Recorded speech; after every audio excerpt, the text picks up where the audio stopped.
어떤 사람이 신앙인이냐 아니냐를 구분할 수 있는 중요한 기준 가운데 하나가 사람을 어떤 존재로 보느냐 하는 인간관에 있습니다. 여러분, 신앙의 출발을 신이 계시냐 안 계시냐 하는 신론에서부터 출발할 수도 있지만은 이 신 존재에 대한 문제는 끄집어내면 항상 논쟁에 휘말리기 때문에 그것보다는 사람, 즉 인간을 어떻게 보느냐 하는 것에 대한 이야기로 그 신앙의 유무를 이야기하는 것이 훨씬 더 낫습니다. 사람이 어떤 존재인가? 독립적인 존재인가? 아니면 의존적인 존재인가? 이것에 대한 대답이 이 사람을 신앙인이냐 아니냐 이렇게 구분짓는 그런 것이라고 할 수 있습니다. 여러분, 어떤 면에서 보면 인간이 독립적 존재라고 하는 이 말이 참 듣기 좋고 매력있게 들립니다. 천상천하 유아독존 그런 말이 있는 것처럼 이 세상에 오직 인간만이 유일하게 존귀한 존재다. 사람 위에 그 누구도 없고 사람이 의존해야 될 그 어떤 대상도 없다. 여러분, 이런 선언이 굉장히 듣기에 좋고 매력적으로 들립니다. 그야말로 사람은 그 누구의 간섭이나 지배도 받지 않고 누구의 제재도 없이 자율적으로 독립적으로 살아갈 수 있는 존재라는 그런 뜻입니다. 근데 여러분, 이 멋있는 말처럼 정말 인간이 독립적일까요? 누구에게도 의존하지 않고 스스로 살고 스스로 존재할 수 있는 그런 존재일까요? 아닙니다. 여러분, 우리 현실을 보세요. 당장 우리는 먹어야 삽니다. 우리의 생존을 외부에 의존하고 있습니다. 우리 안에 있는 게 아니에요. 바깥에 우리가 의존해서, 그래서 우리의 생존을 외부와 자연에 지금 의존해서 살아가고 있습니다. 음식을 먹어야 되고 영양분을 공급받아야 되고 또 생존에 필수적인 물, 공기, 햇빛, 여러분 이게 다 우리 스스로 만들어내거나 내 안에 있는 것이 아니고 외부에 있는 것들이고, 그리고 그 사람이 만들어낸 것이 아니라 자연에 있는 것들입니다. 그래서 우리는 우리가 살아가고 있는 이 자연 환경에 의존해서 살아가는 거죠. 그런 인간은 자연 의존적입니다. 스스로 혼자 독립적일 수가 없습니다. 또 우주 의존적입니다. 우리가 발을 디디고 있는 지구, 여기에 지금 우리가 다 의존하고 있지 않습니까? 여기 없으면 우리는 생존이 불가능합니다. 태양이 없다. 여러분, 생존 불가능입니다. 1초도 우리가 살아갈 수 없습니다. 이게 다 인간이 만들어낸 게 아니고 이 우주라고 하는 여기에 우리가 그 덕에 살고 있는 거죠. 그래서 이 우주에 우리는 우리의 존재와 생존을 의존하고 있는 겁니다. 그러니 인간이 스스로 독립적이다는 말은 틀린 말입니다. 우리는 의존적입니다. 우리의 존재부터가, 우리의 생존이 자연이나 우주에 의존하고 있는 그런 존재들이 바로 우리들입니다. 더군다나 여러분, 나라고 하는 이 존재도 의존적입니다. 여러분, 내가 스스로 이 땅에 존재하는 게 아니죠. 부모님이라고 하는 존재로부터 그 생명과 존재를 부여받아서 우리가 이 땅을 지금 존재하고 살아가고 있는 겁니다. 그러니 우리는 부모 의존적 생명입니다. 그렇지 않습니까? 그리고 그 부모님들은 그 부모의 부모님으로부터, 또 그 부모의 부모는 또 그 부모의 부모님으로부터 이렇게 점점 기원을 더 거슬러 올라가면서 그 이전의 존재에게 의존해서 태어난 생명들입니다. 그러니 여러분, 인간은 독립적이 아니고 의존적입니다. 가만히 생각해 보면 인간은 스스로 독립적으로 존재할 수가 없습니다. 무언가에 의존해 있고 누군가에게 의존해서 이 땅을 살아가고 있습니다. 그런데 성경은 이 인간 존재가 의존하고 있는 그 모든 것의 근원이 바로 하나님이시라고 말합니다. 우리가 의존하고 있는 이 자연, 창조주 하나님의 작품 아닙니까? 하나님 만드신 거예요. 그게 우리가 의존해서 살고 있는 거냐. 결국 우리는 하나님께 의존해서 살아가야 하는 존재입니다. 우리의 생명에 의존하고 있는 우리의 부모와 그 부모의 부모, 그리고 부모의 부모, 다 하나님이 창조하신 아담과 하와로부터 비롯되었다고 성경 가르쳐 줍니다. 그러니 우리의 존재도 그 아담과 하와를 이 땅에 창조하신 하나님께 의존되어 있는 겁니다. 우리가 발을 디디고 사는 이 지구와 태양과 달과 별이 창조주 하나님이 우리에게 만들어주신 환경입니다. 그러므로 여러분, 인간은 태생적으로 의존적 존재고 그 의존은 결국은 창조주 하나님에 대한 의존이라고 하는 것이 성경이 우리에게 가르쳐주는 진리입니다. 자, 여러분, 그러므로 어떤 삶이 정상적인 삶이냐? 그것은 우리가 의존해야 할 그런 되시는 창조주 하나님, 그분을 알고 그 하나님을 의지하고 그 하나님과 좋은 관계 속에서 살아가는 것이 정상적인 삶입니다. 여러분, 지금 세상은 하나님 없는 삶이 정상적인 것처럼, 그래서 하나님을 섬기는 신앙의 삶이 뭔가 좀 특별하고 그래서 종교적이다, 신앙적이다 이런 이름을 붙여서 이게 좀 특별한 것처럼 말하고 있지만, 사실은 근원이신 하나님, 우리 인간이 의존해야 되는 존재이신 하나님, 그분과 좋은 관계를 맺고 살아가는 이것이 정상적인 삶입니다. 어떻게 사는 것이 인생의 진정한 행복을 가져올 수 있느냐? 날마다 창조주 하나님을 만나고 그분과 교통하고 그 하나님과 함께 인생의 걸음을 걸어가는 삶이 정상적이고 또 인간이 행복하고 잘 살 수 있는 길인 겁니다. 여러분, 여기에 생명이 있고 행복이 있고 인생의 보람과 가치가 있고 즐거운 인생길이 비결이 여기에 있다고 성경은 말씀합니다. 여러분, 이것을 이렇게 믿는 것이 바로 신앙인입니다. 그러므로 여러분, 신앙을 가진 사람은 창조주 하나님과의 바른 관계를 가장 중요하게 여깁니다. 우리가 의존해야 할 하나님, 그렇게 해야 우리의 생존이 가능하고 우리의 존재가 가능한 그 하나님, 그 하나님과 어떤 관계, 아니 좋은 관계, 바른 관계를 잘 유지하고 형성하는 것이 우리 인생에 있어서 가장 중요한 것이다, 이렇게 믿는 것이 신앙인의 삶이죠. 그래서 여러분, 웨스트민스터 신앙고백 소교리문답 제1문은 우리 신앙의 선배들이 남겨준 위대한 유산인데요, 우리에게 제1문은 이렇게 질문하고 이렇게 대답하고 있습니다. 사람의 첫째 되는 목적이 뭡니까? 그 답이 뭐죠? 같이 한번 읽어보겠습니다. 사람의 첫째 되는 목적은 하나님을 영화롭게 하고 그분을 영원토록 즐거워하는 것입니다. 사람의 첫째 되는 목적은 하나님을 영화롭게 하고 그분을 영원토록 즐거워하는 것이다. 여러분, 이 말은 하나님과 좋은 관계를 맺고 그분과 함께 사는 즐거움을 누리는 것이 인생의 가장 중요한 목적이다라는 것을 말씀하고 있는 겁니다. 사랑하는 여러분, 하나님과의 좋은 관계, 그리고 하나님을 내 삶에 가장 의존해야 할 대상으로 알고 하나님 그분을 의존하고 그분을 의지하고 그분을 힘입어서 그 하나님과 함께 사는 즐거움을 누리는 것이 인생의 가장 큰 행복이고, 여러분, 이것이 정상적인 그런 인생의 삶을 제대로 살아가는 길이라고 성경은, 그리고 우리 신앙의 선배들은 이것을 가르쳐주고 있습니다.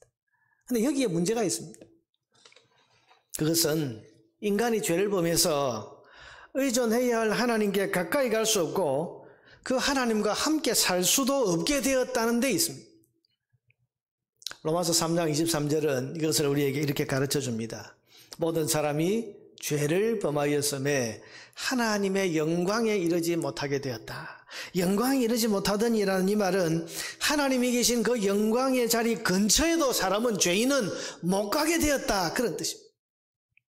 여러분, 인간이 하나님을 의존해야 사는데 의존해야 될 하나님과의 관계가 죄로 인해서 단절이 되어가지고 하나님의 영광의 자리 근처도 못 가게 됐습니다. 이것을 가리켜서 하나님을 상실했다, 그렇게 말하죠.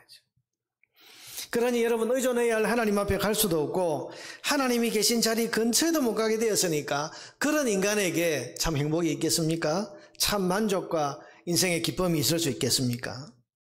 여러분, 성경은 하나님을 의존하며 살아야 할 인간이 죄를 짓고 하나님께 가까이 갈 수 없게 되면서부터 세 가지 큰 삶의 이상이 생겼다고 가르쳐줍니다.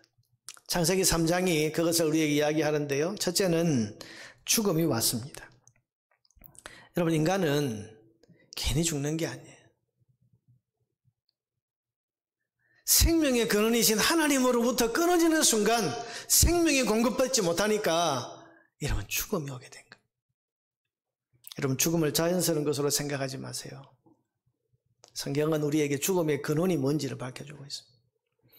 생명을 공급해 주시는 하나님께로부터 단절되니까 자연히 이제 죽어버리는 존재가 된 것입니다. 그게 죽음입니다. 또한 죽음과 함께 죽음으로 가는 현상인 질병과 노화가 인간에게 함께 따라오게 됐습니다. 여러분, 질병이라고 하는 것은요, 인간의 생명에 한계가 있습니다. 하나님께로부터 공급받지 못하니까 우리 안에 육체의 생명, 이 한정된 생명을 가지고 살아야 되는데 이게 점점 소모가 되어 가면서 우리 몸에 질병이 나타나기 시작하고 점점 늙어가는 노화 현상이 나타나게 되고, 그래서 여러분, 질병과 노화와 죽음은 이게 같이 가는 겁니다. 따로 떨어진 게 아니에요.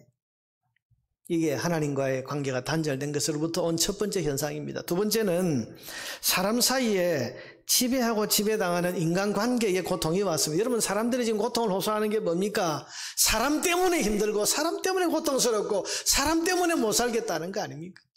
우리가 사는 이 세상이 여러분 그냥 사람들이 서로 사랑하고 서로 섬기고 서로 돌보고 서로 존중하고 이렇게 살면 무슨 인간관계의 고통이 있겠습니까만은 힘을 가진 자가 힘없는 사람을 억누르고 지배하고 다스리고, 여러분 이게 어디서부터 왔느냐? 창세기 3장 16절에 보니까 인간이 범죄한 이후에 하나님께서 하와에게 이렇게 말씀하십니다. 너는 남편을 원하고 남편은 너를 다스릴 것이다. 여러분, 그전까지는 누가 누구를 다스리는 관계가 아니었어요.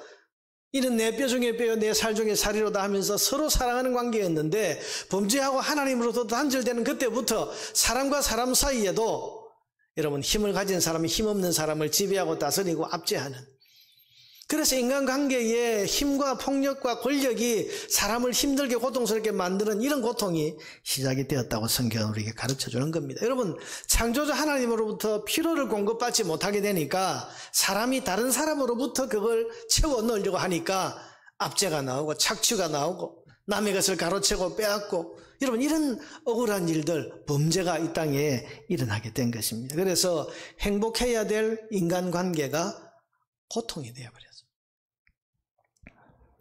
여러분, 성경이 우리 삶을 진단하고 있는 게 지금 무엇인가 하는 걸 여러분 잘 보십시오. 세 번째로, 인간이 의존하며 필요를 공급받았던 자연도 사람에게 더 이상 순종하지 않고 반발하게 되었습니다. 창세기 3장 17절에서 19절에 보면 아담에게 이르시되 네가 네 아내의 말을 듣고 내가 네게 먹지 말라 한 나무의 열매를 먹었은즉 죄를 지었은즉 이제 땅은 너로 말미암아 저주를 받고. 여러분, 인간이 범죄했는데 땅이 저주를 받는다, 이 말은 땅 자체가 저주를 받았다는 말이 아니고 인간과 이 자연 사이에 지금 관계가 깨졌다는 이야기입니다. 그래서 너는 평생에 수고하여야 그 소산을 먹으리라. 이제는 땀 흘려서 자연과 싸워야 되고, 여러분 순종하지 않는 자연을 어떻게 하든지 다스려서 그 자연과의 싸움을 통해서 뭔가 너는 먹고 살게 될 것이다, 그런 말이죠. 18절에 보니까 땅은 네게 가시덤불과 은근키를 낼 것이라.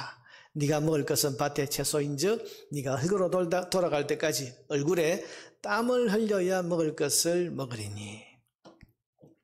여러분, 인간에게 순응하고 필요한 좋은 것을 하나님의 뜻 가운데 공급해 주던 자연이 인간이 범죄한 이후로 순종하지 않게 되면서 자연은 재난과 재해와 온갖 해로운 것들이 생겨나게 되었습니다.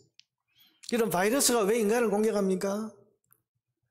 하나님께서 이 바이러스라는 것을 만드실 때는요, 이 땅에 필요해서 만드신 것이고 인간을 유익하게 위해 만드신 건데, 여러분 자연의 질서가 깨지고 인간과의 관계가 깨지고 나니까 여러분 이 자연에 있는 것들이 사람을 향해서 공격하는 것들이 되어버린 거예요. 뿐만 아니라 인간에게는 육체의 죽음 이후에 영혼의 심판까지 당하는 무섭고 두려운 운명이 시작이 되게 되었습니다. 히브리서 9장 27절에 보니까 한번 죽는 것은 사람에게 정해진 것이요 그 후에는 심판까지, 영혼의 심판까지도 인간에게 오게 되었습니다. 자, 여러분, 여기에 우리가 겪는 모든 삶의 고통에 이유가 다 들어있습니다. 우리가 의존하고 살아야 될 대상이신 그 하나님으로부터 단절되고 나니까 하나님으로부터 공급받을 수 있는 은혜로운 것들은 다 막혀버리고 삶을 두렵게 하고 고통스럽게 하는 것들은 인생을 차지하게 되어버린 것입니다. 죽음, 질병, 재난, 사고, 여러분 이런 것들이 다 의존해야 될 하나님을 인간이 의존하지 못하게 되면서부터 가지게 된 고통이라는 사실을 우리는 알아야 됩니다. 여러분, 지금도 뉴스를 장식하고 있는 많은 범죄와 끔찍한 일들, 요즘은요 뉴스를 보면 코로나 관련 뉴스만 해도 우리 마음이 답답한데, 그런데 여러분 끔찍한 범죄들, 가정에서 부모가 자식을 어떻게 했다, 자식이 부모를 어떻게 했다, 친구가 친구에게 어떻게 했다. 여러분, 이런 뉴스들을 우리가 볼 때마다 이런 범죄, 이런 끔찍한 일들, 이게 돼요. 여러분, 어디서 오는 거냐? 성경은 진단합니다. 사람이 의존하고 살아야 될 하나님을 의존하지 못하게 되니까 그 두려움과 그 불안과 그 염려 때문에 이것이 죄의 손을 대게 되고 범죄로까지 이어지게 된 결과라고 성경은 우리에게 말씀합니다. 여러분, 가인이 아벨을 죽였습니다. 이게 범죄 이후에 나타나는 이야기예요. 하나님으로부터 은혜로운 것들을 공급받아야 할 인간이 공급받지 못하고 단절되고 나니까 마음의 두려움과 염려와 불안이 생기고 하나님께로부터 받아야 할 그것들을 받지 못하는 것을 내 손으로 해결하려고 하다 보니까 여러분, 죄의 손을 대고 남의 것을 빼앗고 심지어는 죽이고 짓밟고 하는 이런 엄청난 일들이 일어나게 되는 것이 우리 지금 뉴스를 장식하고 있는 많은 범죄의 근원적인 이유라는 겁니다. 여러분, 가만히 보세요. 사람이 하나님 안에서 살고 전능하신 하나님을 제대로 의존하고 제대로 힘입고 산다면 왜 삶이 두렵고 왜 불안하고 왜 염려하면서 죄에 손을 대겠습니까? 인간이 하나님을 전적으로 의지하고 산다면 왜 세상에 이렇게 살기가 힘들고 각박하겠습니까? 여러분, 하나님 안에서 사는 삶은 성경은 천국이라고 하셨는데 그 천국이 뭐냐? 의와 평강과 희락이라고 했어요. 하나님 안에서 하나님과 더불어서 하나님과 함께하는 삶을 사는 인생은 의와 평강과 희락, 기쁨이 넘친단 말이에요. 그게 천국 아닙니까? 여러분, 사람이 천국을 갈망하는 것은 거기에 금은 보화가 산더미처럼 쌓여있기 때문에 천국을 사모하는 것이 아니고 거기에 하나님이 계시기 때문입니다. 하나님과 함께 사는 곳이기 때문에 천국이 천국 되는 겁니다. 여러분, 잘 생각해 보세요. 금은 보화가 가득하고 먹을 것이 산더미처럼 쌓여 있어도 거기에 하나님이 계시지 않는다면 거기가 천국일 수 있겠습니까? 오늘도 우리 잠시 전에 당회에서 장로님들하고 이런저런 대화를 하면서 물질이 많은 것이 정말 그게 복이냐? 어떤 장로님은 재물을 죄물이라고 누가 표현했다 그렇게 표현했는데요. 여러분, 가만히 생각해 보세요. 하나님 없는 부가 그게 복이겠습니까? 하나님과 함께 사는 곳이기 때문에 천국이 천국 되는 것입니다. 그러므로 여러분, 잘 생각하십시오. 우리 삶의 문제는 하나님과의 관계의 문제입니다. 하나님을 잘 의존하고 하나님과의 좋은 관계 속에 행복하게 살아야 될 인생이 하나님과 단절된 채로 살다 보니까 우리의 삶에는 죽음과 질병과 온갖 죄악의 고통이 끊이지 않게 된 것입니다. 그러므로 우리 삶의 문제에 대한 진정한 해답은 하나님과의 관계 회복에 있다는 사실을 믿으시기 바랍니다. 여러분, 하나님과의 관계 회복, 이게 가장 중요한, 하나님과의 관계가 회복이 되어서 하나님과 함께 사는 삶을 살아가게 될 때 비로소 우리 삶의 수많은 문제들이 풀리고 해결됩니다. 그런데 그 하나님과의 관계 회복은 어디에 있습니까? 하나님과 우리 사이를 갈라놓은 이 죄 문제의 해결에 있는 겁니다. 여러분, 이것이 성경이 우리에게 가르쳐주는 진리입니다. 자, 오늘 본문을 보면 중풍병에 걸려서 그 주위의 사람들이 이 사람을 안타깝게 여기고는 이 사람을 예수님께로 데리고 가자. 그래서 데리고 왔는데 사람이 많으니까 들어올 수가 없으니까 지붕에 올라가서 기와를 벗기고 그 침상을 여러분 달아서 내리는 참 이런 헌신을 하는데요. 여러분, 그렇게 해서 천신만고 끝에 주님 앞에 이 중풍병자가 오게 되었습니다. 그러면 뭘 해줘야 됩니까? 병을 낫게 해줘야 됩니다. 그런데 천신만고 끝에 예수님을 찾아놓은 이 사람에게 예수님이 말씀하신 것이 병고침이 아니라 죄사함입니다. 오늘 본문 20절을 보세요. 예수께서 그들의 믿음을 보시고 이르시되 이 사람아 내 죄사함을 받았느니라 하시니. 아니, 지금 병을 고쳐야 될 사람에게, 병고침을 받아야 할 사람에게 죄사함을 이야기한다. 여러분, 이 말씀을 듣고 사람들이 의아하게 생각을 했을 겁니다. 아니, 지금 병 낫는 게 시급한 이 환자를 앞에 두고 이분이 무슨 한가하게 종교적인 무슨 죄사함 이야기를 하고 있나, 그렇게 생각을 했을는지 모릅니다. 또 어떤 사람들은 예수님의 이 말씀을 아주 불쾌하게 들었습니다. 21절에 보니까 서기관과 바리새인들이 생각하여 이르되 이 신성모독하는 자가 누구냐? 오직 하나님 외에 누가 능히 죄를 사하겠느냐? 아니, 죄는 하나님 앞에 지은 거니까 하나님이 없다고 사해 주셔야 없어지는 거지, 자기가 뭔데 죄를 사하네 만회하냐? 이거 신성모독이다. 이런 마음이, 불쾌한 마음을 가지고 이 예수님의 말을 듣고 있었습니다. 이때 예수님이 그들의 생각을 아시고 이렇게 말씀하십니다. 22절입니다. 예수께서 그 생각을 아시고 대답하여 이르시되 너희 마음에 무슨 생각을 하느냐? 네 죄사함을 받았느니라 하는 말과 일어나 걸어가라 하는 말이 어느 것이 쉽겠느냐? 그러나 인자가 땅에서 죄를 사하는 권세가 있는 줄을 너희로 알게 하리라.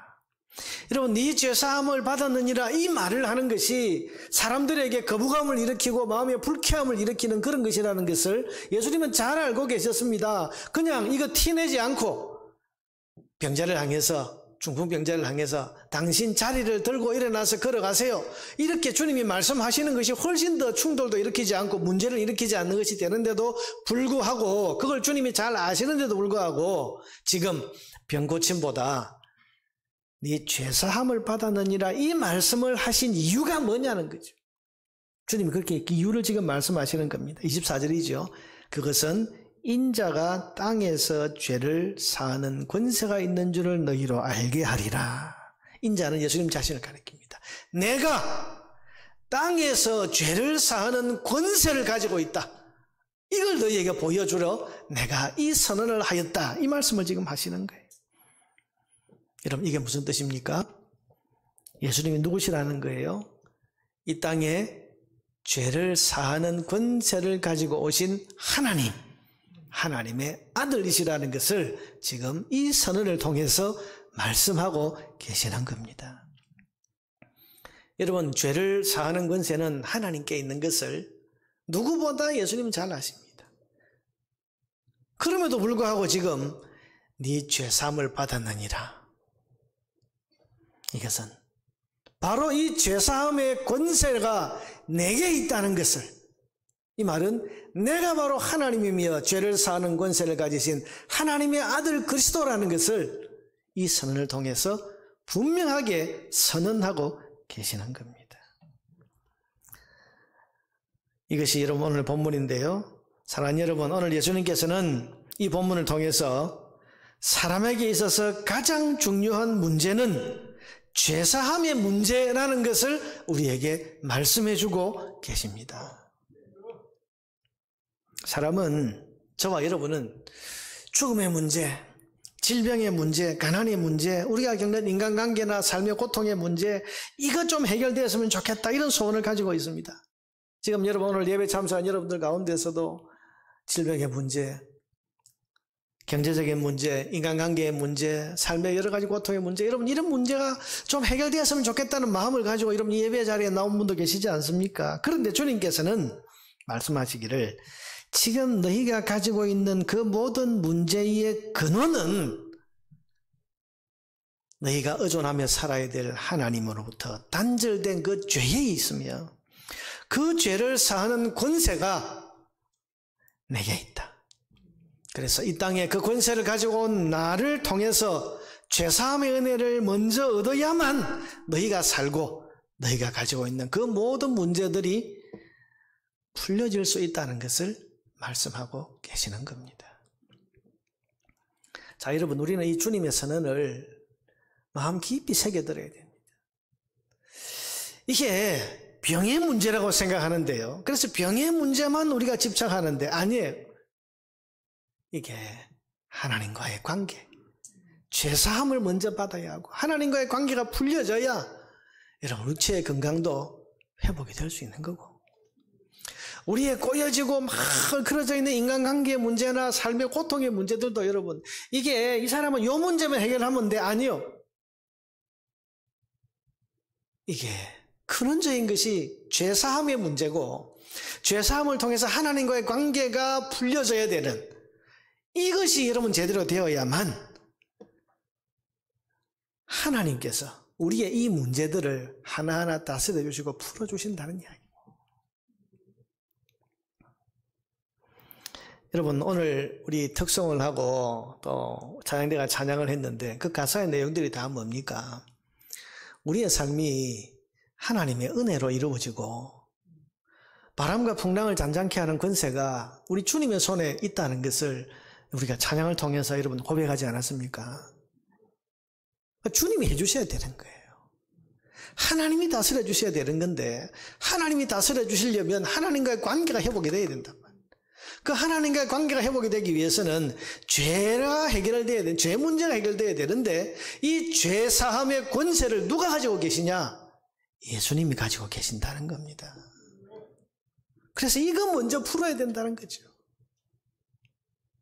여러분, 우리 가운데 지금 예수님을 믿고서 하나님과 관계 회복된 분도 있지만 그렇지 못한 분도 있고, 혹은 또 우리 주변에 지금 여러 가지 삶의 고통과 어려움과 문제에 시달리고 있는 분들이 있는데, 여러분 그런 분들을 바라볼 때 여러분 어떻게 바라보십니까? 저 사람은 돈만 갖다 주면 문제가 해결돼. 저 집의 문제는 돈 문제야. 저 집의 문제는 남편이 문제야. 그래서 저 남편만 어떻게 잘 다스리고 교훈하면 문제가 해결돼. 여러분 그런 시각으로 보지 말라는 겁니다. 문제는 누가 풀어주셔야 된다고요? 모든 것을 다스리시는 하나님이 풀어주셔야 되는데, 그 하나님이 풀어주시려면 지금 저 사람이 하나님과의 관계가 회복되지 않았다면 죄사함의 문제를 먼저 풀어야 된다는 겁니다. 예수님 앞으로 나와야 되고, 이 땅에 죄사함의 권세를 가지고 오신 예수님을 만나야 되고, 그분을 통해서 죄사함의 은혜를 얻고 하나님과의 관계가 회복이 돼서 하나님과 함께하는 삶을 먼저 살아야 하는 겁니다. 그럴 때 함께 사시는 하나님께서 그 삶을 다스려 주셔서 건강의 문제도 풀어주시고 경제적인 문제도 풀리게 해주시고 관계의 문제도 풀리게 해주시는 이런 총체적인 은혜를 하나님이 베풀어 주시는, 이렇게 삶의 문제를 풀어가라고 오늘 주님이 말씀하시는 겁니다. 왜 주님이 이 중풍병을 먼저 고치지 아니하시고 죄사함을 먼저 말씀하시나? 그 이유가 여기에 있는 겁니다. 여러분, 죄를 사하는 권세가 우리 주님의 손에 있음을 믿으시기를 바랍니다. 예수님은 우리 인간이 범한 모든 죄를 대신 짊어지신 분입니다. 요한복음 1장 29절에 보니까 보라, 세상 죄를 지고 가는 하나님의 어린 양이라. 예수님을 가리켜서 세례요한이 세상의 모든 죄를 저분이 다 짊어지셨다. 뭐하러 짊어지신 겁니까? 해결하시려고. 그래서 예수님은 그 짊어지신 죄를 지시고 십자가에 오르셔서 우리를 대신한 하나님의 심판을 받아 죽으셨습니다. 이 예수님께서 십자가에서 죽으시는 순간 우리 인간의 모든 죄의 문제가 해결이 되었다고 하나님이 선언해 주셨습니다. 그게 뭡니까? 바로 마태복음 27장 50절 51절에 나오는 성소의 휘장이 찢어진 사건입니다.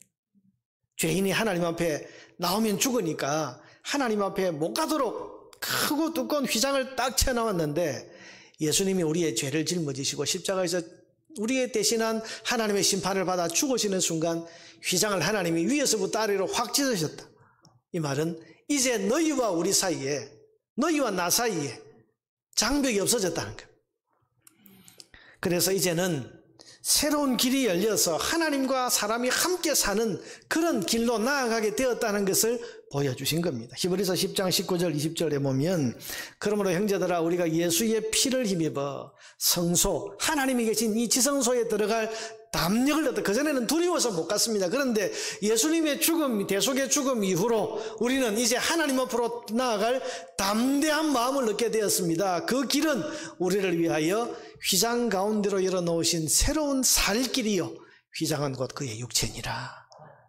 주님의 육체를 찢으심으로 하나님과 우리 사이에 가로막혔던 죄의 문제를 풀어주시고 열어주셨다, 길을. 그러므로 우리는 이제 이 길로 나아가는 것. 여러분, 이게 바로 성경이 말씀하는 구원입니다. 구원. 구원을 우리가 여러 가지 단어로 설명할 수 있지만, 구원은 이제 죄사함의 은혜를 받은 사람들이 하나님과 함께 사는 새로운 삶의 자리로 나아가게 되는 것을 구원이라고 말합니다. 자, 여러분, 구원을 천국 가는 것이다, 구원을 우리가 새 생명 얻는 것이다, 여러분 영생하는 것이다, 여러 가지로 설명할 수 있지만 구원의 가장 본질적인 것은 사람이 이제 하나님과 함께 살게 되었다는 데 있습니다. 이게 구원이에요. 그래서 여러분, 예수 믿은 우리에게 성령 하나님이 오셨습니다. 하나님이 이제 우리와 함께 사시는 거예요. 이게 우리에게 왜 큰 복이 됩니까? 이제 처음에 그랬던 것처럼 우리가 의존해야 될 대상인 하나님이 이제 우리 안에 오신 거예요. 이제 우리는 이 하나님을 의존하고 이 하나님을 기대고 이 하나님을 힘입어서 하나님과 함께하는 삶을 비로소 다시 살 수 있게 된 것입니다.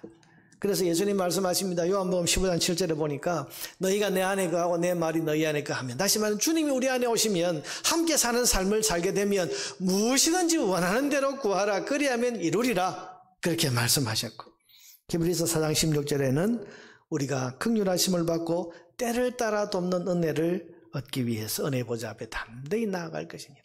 때를 따라 돕는 은혜가 이제 우리와 함께 살게 된 이 하나님으로부터 계속해서 공급되게 되었다고 그리에게 말씀하고 계시는 겁니다.